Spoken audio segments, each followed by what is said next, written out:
So we're just waiting to get into the champ select here. Obviously, it is 2 games up to Myth Gaming at the moment, 2-0.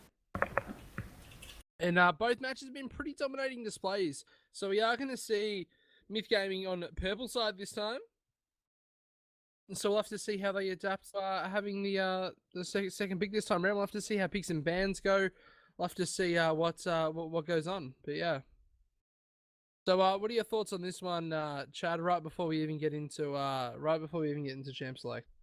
So without even seeing any champs picked or anything, I'm just going to say from assumption by seeing how both teams played that I wasn't necessarily asking for a tip. I was asking for who do you think might be picked or banned this game? Do you think there's going to be any changes or?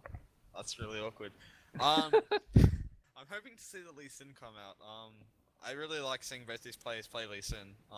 It's very rare that I think that there's a good Lee Sin player in Australia. But I personally think that they'll probably ban the Lucian again.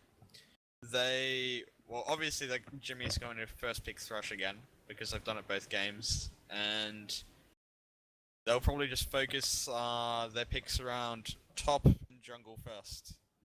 So it's going to be interesting to see what the picks are, but you can't really judge the picks without seeing the bans.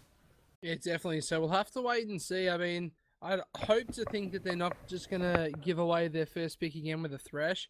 It might even be interesting to see if they can not first pick that Thresh, lose it, and maybe force Playmaker into another support, and maybe see what can eventuate from that. But Billy, what are your thoughts on picks and bans? Do you think there'll be anything done differently? Maokai and Lucian, I expect to be gone. And I think to be honest, I think Frey really needs to step up and just not ban any of Fong's mid laners and just pick a comfort champ and really try to step up in that mid lane if they want to win this game. Yeah, I guess it all comes down to how good Fong is at that Twisted Fate, because that seems to be the main one they're keeping off him. Seems to be Zed getting kept away from Frey and Twisted Fate being kept away from Fong. So who knows? Maybe we'll see some bans go around the other parts of the map. We might be able to see both mid laners on their preferred champions and see how that plays out. I mean, that'd be nice and interesting, but hopefully we are getting into it soon. But yeah. Right, so I probably have to agree with you guys there. I can't imagine that we'll see a Maokai this game. Surely he'll get banned out because it was just far too strong in the top lane. Jimmy just obviously had no idea how to deal with it. So we'll have to see how they are up with that decision again. But it definitely Lucy and Maokai should be gone. Okay, we're getting into our picks and bans here. Hopefully we'll we'll get to see some of what we guessed come true. But we're going to see the first ban coming out for blue team, which is Team Alpha Void. Obviously 2-0 down in this series, and we'll have to see what they can do to pull themselves out of this one. Not too much going on at the moment. But yeah, so we see the Rise ban coming out. They obviously don't want to see Zinc on that Rise again. Well, do you guys think that's a good ban? I think that's probably not too Last bad. time they lined up against the Rise, they actually did pick the Shen, so maybe they are looking to pick the Shen in this game. Maybe they're even looking to ban out Zinc's Rise, and then possibly even first pick Maokai if it slips through. Who knows? I expect to see a Maokai ban this game. I don't think either side's going to let it through just because Purple Team saw how dominant it can be. I don't know if Jimmy plays the Maokai a lot, but I don't expect it to go through this ban. Yeah, so they are definitely banning out Frey again here with the Zed and Syndra bans. Lucian ban's going to come out as well, so this is going to be the deciding factor. Are they going to go for the Maokai, or are they going to push the Maokai ban to be Purple's decision? Well, I feel like if they push the Maokai ban from the Purple side, I think they might look for a Lee Sin first pick. Yeah, so it's going to come down to that. Do they pick up the Thresh, the Lee Sin, or the Maokai? Now, Maokai's ban sells between there it is. It's going to be the Lee Sin, which is definitely the correct decision. And I would like to see the Thresh picked up here. Yeah, there we go. So that's definitely probably the correct way the picks and bans should have gone for both sides here. They get the Lee Sin for Delicious, who is obviously, it's definitely his preferred champion. So yeah, they Uh, saw how dominant Pippin was on that Lee Sin, especially into that Kazakhs matchup. So they might try to flip this here and force Pippin onto the Kazakhs again, because it didn't really work out for them in game 2. But interesting to see how this goes. Yeah, I think Team Alpha Void are going to be wanting to get Delicious onto Lee Sin no matter what the matchup will be. Like seeing him play the Lee Sin yesterday, it was pretty phenomenal. But we are going to see the Oriana and Thresh picks come out. I'm assuming that's going to be a locked in Ori there. Fung will definitely want to grab onto that one. But the TF hasn't been banned this game, so the TF is open. The question is, will Fung bite for it? No, he will not. That's going to be the Oriana in the mid lane. You'd have to assume. And we'll have to see what these next two picks are going to be. So obviously, most interesting one probably is going to be to see what they do for support. I'm feeling if they go with something like a Tristana or a Kog'Maw, or a Corki, they might go with the Braum. I feel like what they should go, maybe the Tristnami, or maybe even the Tristana, but I don't think they have enough. I don't think they see enough picks to pick that Janna yet. So, interesting Oh, to see might what have they the pick. Morg coming out. I'm assuming Morgana. I mean, I've been out of the scene a little bit, and I haven't really been checking up, what's popular at the moment. But is the Morgana support still kicking? Yeah, that would definitely be Morgana in the bot lane with the Tristana. So, definitely looking to give that Tristana some more peel this game and maybe get her a bit far ahead with that Lee Sin pick. So, obviously Pippin showing a lot of interest in that bot lane, but definitely maybe looking like a 3v3 would definitely go on the side of blue team here. Yeah, and I guess that's Black Shield's going to be so useful against the Oriana as well, because she's going to be able to ensure that one of her teammates will not get sucked in by the shockwave. So oh my god, so that's going to be an Oriana. There's the TF. That could be an Oriana. No, there's a Thresh. That must be an Oriana top lane. I think Fong's just taunting the enemy a bit here. I don't think that's going to be locked in. I think we could see the Corki taunting come me, out but again. he's getting me excited. Yeah, I think we'll see the Corki being picked up here. Don't think they want to give away their top lane just yet. Yeah, probably, definitely the best decision there. Or the Caitlyn, maybe. Not a Yeah, bad so pick into Tristana having that early range on her. Uzi played this matchup to Wild Turtle at Worlds the other week. It did work out really well for Uzi in the laning phase, but the Triss did get out of control just because in that mid game and how she does do very well against Kate into the late mid game. She does outscale her, but definitely interesting to see how this bot lane matches up, especially with the aggressive support coming out as well. Yeah, I mean, it's going to be one of those situations where if Kate does get snagged by one of those snares, it's going to be a very dangerous time. Could we see the Ziggs mid coming out? Who knows? There's also the Ari. Don't really know. Getting trolled a little bit here. Obviously looking for a top and a mid laner at the moment. Be interesting to see if Jimmy does pick up that Shen again. Yeah, Does look I like mean, he's considering yeah. it. Did Seems actually do like his alright in the favorite first pick. game. It seems like his favorite pick. I've seen him on it a fair few times now over yesterday and today's maps. The Yasuo.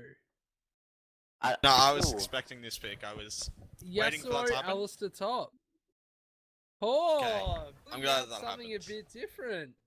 Okay. I like it. Synergizes quite well with the Lee Sin kick and the Tristana ultimate as well. Well, Faker bought it out originally back in OGN against I think it was Dade. And it became really popular, the Oriana Yasuo matchup, so I'm really surprised that they didn't do that last game. I was expecting that. But it's So interesting I guess to see now. I guess Yasuo is because can he stop Oriana's ball? Yes, he stop can. her. Yeah, It but will ball just delivery stop it in doesn't. front of the win wall. It won't put it back onto Oriana. But Okay, that's good. Yeah. especially in the early game with Oriana's stacking autos, it would be interesting to see how that goes. But the Mundo being picked up here, that'll be Mundo versus Alistair in the top lane. Definitely, The wet noodle fight in that top lane. definitely. Yeah, I wouldn't say that. I'd say that favours Ali in the early game, to be honest, just because of his headbutt, and he can really be quite an annoyance in that lane. But definitely not a bad pick for Purple Team here. Yeah, I guess it's definitely going to be very low kill potential in that top lane, provided it's not some sort of heavy AP heavy AP Alistair, sorry. So, I The guess it's Mundo going pick is to depend on that. The Mundo pick is quite interesting, especially considering Yasuo, if he does go that Blade second item, he can go top lane and do very well against Mundo, and especially late game with the Triss, with Triss to H, he can hurt his healing a lot. So Mundo in Yeah. this late game might have found himself a bit of trouble. It's a very good point. When you consider the fact all it will take is that Trist E onto Mundo, and his ult is significantly reduced. Seems like a bit of an odd pick, especially since you feel that Mundo is going to be building that Spruce Vijar's first up. And as you said, I really think a favorable move would be to send Yasuo up top, maybe right before Mundo finishes that Spirits Visage. Get him up there for about 5 minutes, do some real damage to Mundo, provided he's got his blade. And yeah, I guess we've seen that played out that way a lot before. The Yasuo hitting top lane against the tank who builds MR, and it works really well in his favor. Well, yeah, it'd be interesting. That will relieve a lot of the down on the bot side, which can give Tortle some free CS and get him really scaling up. I feel like the Mundo pick was really lackluster. I don't feel like that was a great pick for the purple side, because they're not running a lot of AP, so the Spirit Visage isn't actually that crucial for him at this point.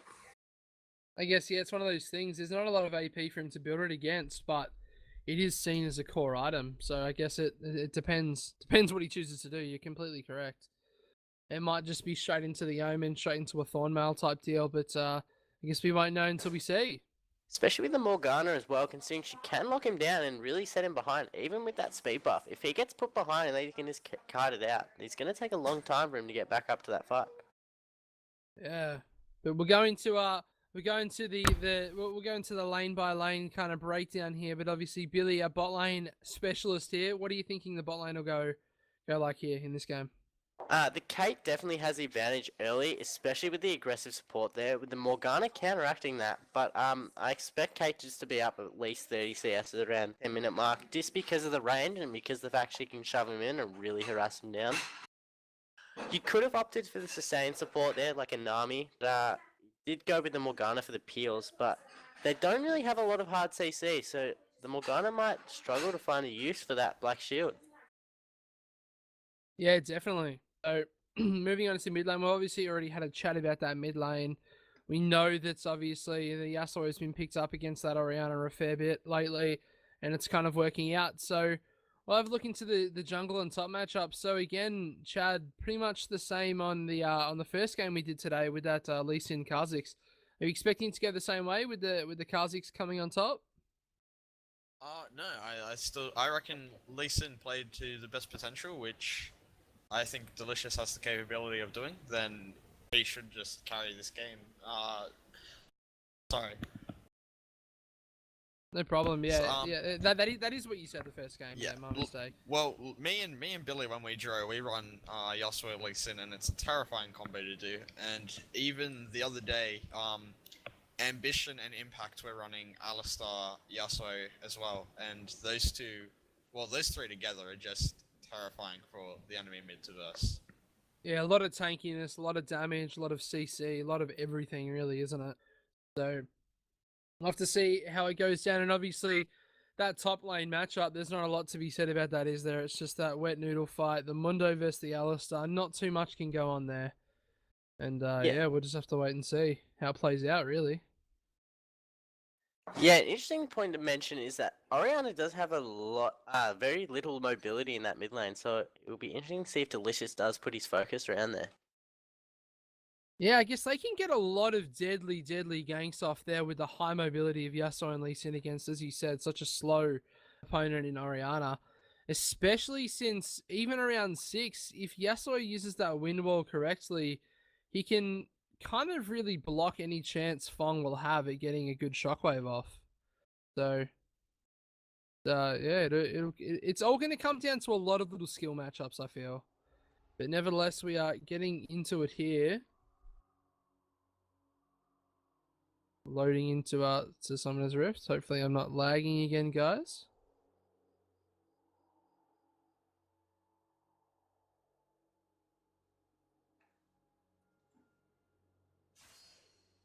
Alrighty, we're getting into it. Okay. Hopefully I'm not lagging. Am I doing alright, Billy? You're doing quite fine there, Joel. That's fantastic. Alright, so Having a look at the way that they're going to set up here, I'm assuming it's going to be pretty similar to the last two maps.